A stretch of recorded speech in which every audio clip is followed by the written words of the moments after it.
Good morning. मैं doctor Shubhra Tiwari, सहायक आचार्य भौतिक शास्त्र, राजकीय महाविद्यालय सिरोही, राजस्थान। आज हम बीएससी थर्ड ईयर फिजिक्स का फर्स्ट पेपर क्वांटम मैकेनिक्स का अगला टॉपिक पढ़ेंगे, एप्लीकेशन ऑफ ऑपरेटर्स मेथड। पिछली क्लास में हमने हार्मोनिक ऑसिलेटर पढ़ा था और हार्मोनिक ऑसिलेटर के एनर्जी लेवल्स के लिए एक्सप्रेशन निकाला था। हमें उस एक्सप्रेशन में मिला था कि हार्मोनिक ऑसिलेटर की सबसे लोअर लेवल की लोवेस्ट एनर्जी स्टेट, जिसको कि ग्राउंड स्टेट कहते हैं, उसके एनर्जी 1/2 h न्यू या 1/2 h क्रॉस ओमेगा होती है। उससे ऊपर का लेवल या फर्स्ट एक्साइटेड स्टेट की एनर्जी 3/2 h क्रॉस ओमेगा या 3/2 h न्यू होती है। उससे नेक्स्ट लेवल n=2 लेवल के लिए हमारे को एनर्जी 5/2 h क्रॉस ओमेगा और 5/2 h न्यू मिली थी। हमने ये भी लिया था कि हार्मोनिक ऑसिलेटर की सबसे लोवेस्ट एनर्जी या ग्राउंड स्टेट का लेवल की एनर्जी 0 नहीं होती है, और साथ ही साथ हार्मोनिक ऑसिलेटर के एनर्जी लेवल्स इक्वली स्पेस्ड होते हैं और दो कंसेक्यूटिव एनर्जी लेवल्स के बीच का energy gap h cross omega या h न्यू होता है। आज हम लेंगे उसी में आगे सिग्निफिकेंस ऑफ 0 पॉइंट एनर्जी।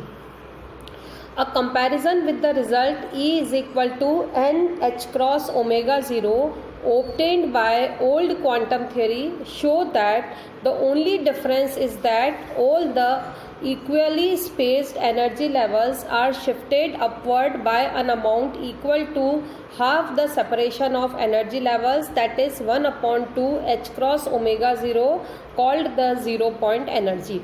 हमने पहले हार्मोनिक ऑसिलेटर को ओल्ड क्वांटम थ्योरी से जब हम सॉल्व करते हैं तो हमें एनर्जी के लिए एक्सप्रेशन मिलता है n h क्रॉस ओमेगा 0, और अभी जो न्यू क्वांटम थ्योरी से हम इसको सॉल्व करते हैं तो हमें n+1/2 h क्रॉस ओमेगा 0 का एक्सप्रेशन मिलता है।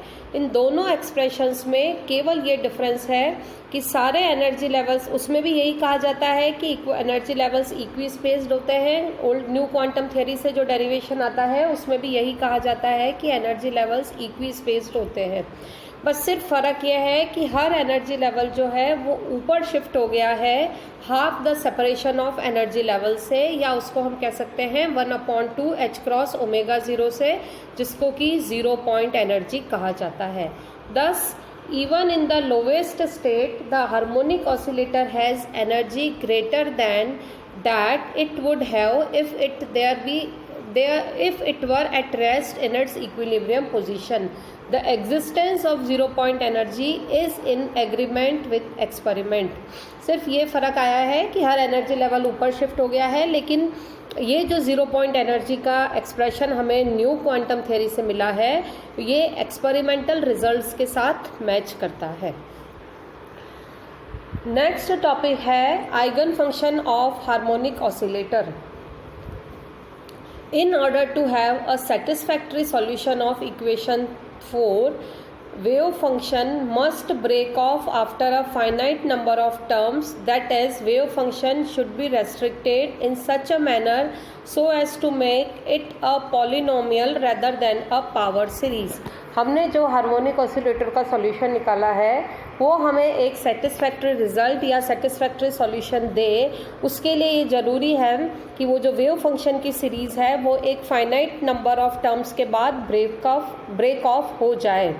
इसका मतलब है कि हमें जो सीरीज़ मिलनी चाहिए वो पॉलिनोमियल मिलनी चाहिए, एक पावर सीरीज़ नहीं मिलनी चाहिए। Then the eigen function psi can be set equal to the product of this polynomial and the factor e raised to the power -y²/2।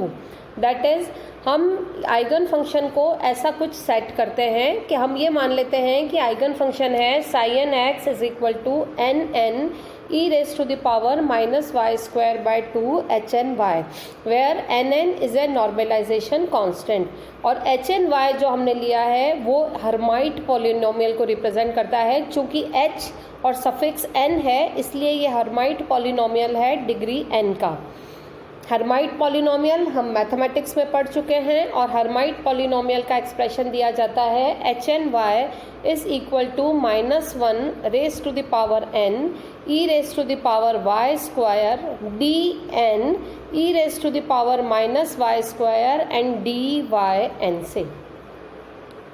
ये हर्माइट पॉलिनोमियल एक स्टैंडर्ड पॉलिनोमियल का expression है।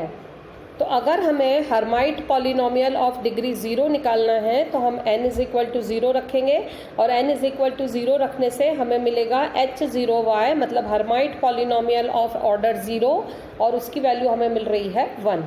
इसी तरह से अगर हम n इज इक्वल टू 1 रखेंगे तो हमें मिलेगा हर्माइट पॉलिनोमियल ऑफ ऑर्डर 1, और वो हमें मिलेगा h1y is equal to 2y। n is equal to 2 रखने से हमें मिलेगा h2y 4y स्क्वायर माइनस 1। इसी तरह से हम n की हायर वैल्यूज़ के लिए हायर ऑर्डर्स के हर्माइट पॉलिनोमियल्स मिलेंगे। अब हमें निकालना है normalisation constant.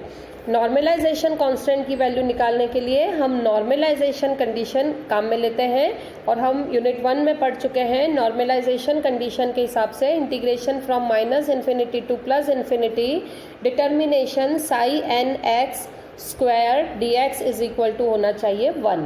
H N x हमें पता है, हमने रख दिया उसको normalization constant n n square upon alpha integration from minus infinity to plus infinity h n square y e raise to the power minus y square d y is equal to 1। लेकिन Hermite polynomials की कुछ standard conditions हैं। Hermite polynomials की condition के हिसाब से integration from minus infinity to plus infinity h n square y e raise to the power minus y square d y की value होती है 2 raise to the power n factorial and under root of pi. इसकी value जब हम ऊपर वाले expression में रखेंगे तो हमारे पास रिजल्ट मिलेगा n n square alpha 2 raise to the power n factorial under root of pi is equal to 1। इससे हम अगर हम एन एन की वैल्यू निकालते हैं तो वो हमें मिलेगी n n is equal to alpha 2 raise to the power n factorial under root of pi raise to the power 1/2। Thus the normalised wave function अगर हम हार्मोनिक ऑसिलेटर का निकालना चाहते हैं तो वो हमें नॉर्मलाइजेशन कांस्टेंट की वैल्यू रखनी पड़ेगी। तो नॉर्मलाइजेशन कांस्टेंट की वैल्यू रखने के बाद हार्मोनिक ऑसिलेटर का नॉर्मलाइज्ड वेव फंक्शन हमें मिलेगा psi n x is equal to alpha 2 raise to the power n factorial under root of pi raise to the power 1/2 e raised to the power minus alpha square x square by 2 and h n alpha x। मान लीजिए ये है आपके पास equation number 8। तो अब हम अलग अलग एनर्जी लेवल्स के लिए वेव फंक्शन निकालेंगे। तो the wave function corresponding to lowest state of energy is, lowest state का मतलब है साई 0। जब हम ऊपर वाली एक्सप्रेशन में n की जगह 0 रख देंगे तो हमें मिलेगा alpha 2 raise to the power 0 1 हो जाएगा। तो और जीरो फैक्टोरियल 1 हो जाएगा तो हमारे पास बचेगा under root of pi raise to the power 1/2 e raise to the power minus of alpha square x square by 2। और h0 अल्फा एक्स की वैल्यू हमने पहले निकाली थी h0y की वैल्यू जो हमारे पास 1 होती है। तो इसको अगर हम प्लॉट करेंगे तो देखिए हमने ऊपर सबसे पहले ग्राफ प्लॉट कर रखा है, हमें इस तरह का वेव फंक्शन मिलेगा।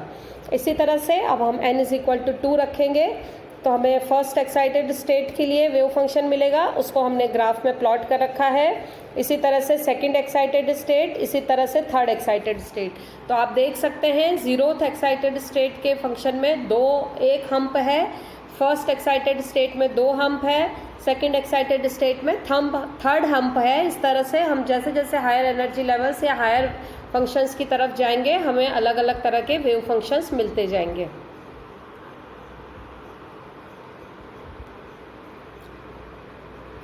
तो also the wave functions for linear harmonic oscillator becomes alternatively even and odd functions of x as n increases.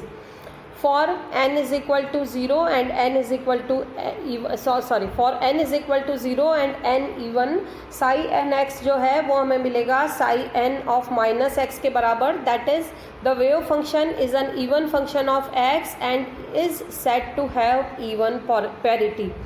लेकिन अगर n की वैल्यू ऑड होती है तो साई एन एक्स जो है वो minus of psi n minus x के बराबर होता है। इसका मतलब है कि वेव फंक्शन जो है वो x का ऑड फंक्शन होता है और हम ये कह सकते हैं कि वेव फंक्शन की ऑड पैरिटी है। Also the wave function for linear harmonic oscillator are orthogonal, that is integration from minus infinity to plus infinity psi n star x psi m x d x is equal to 0।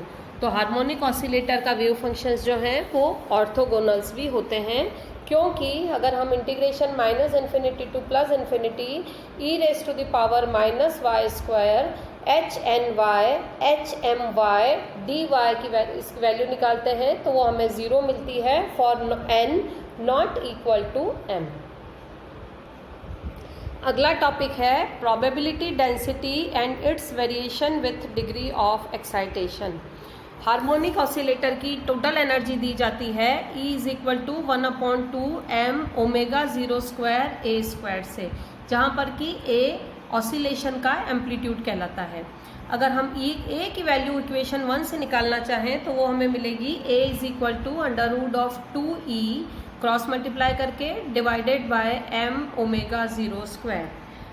For a quantum oscillator energy दी जाती है E is equal to n+1/2 h cross omega 0 से। Therefore the classical oscillator amplitude is given by A is equal to 2n+1/2 h cross m omega 0, जिसको कि हम लिख सकते हैं 2n+1 square root of 2n+1 and alpha, जहाँ पर कि ये सारा हमने जो हार्मोनिक ऑसिलेटर जहाँ शुरू किया था वहाँ पर जो कॉन्स्टेंट्स लिए थे हम वही काम में ले रहे हैं, जहाँ पर कि अल्फा 4 जो है वो एम के अपॉन एच क्रॉस स्क्वायर के बराबर होता है।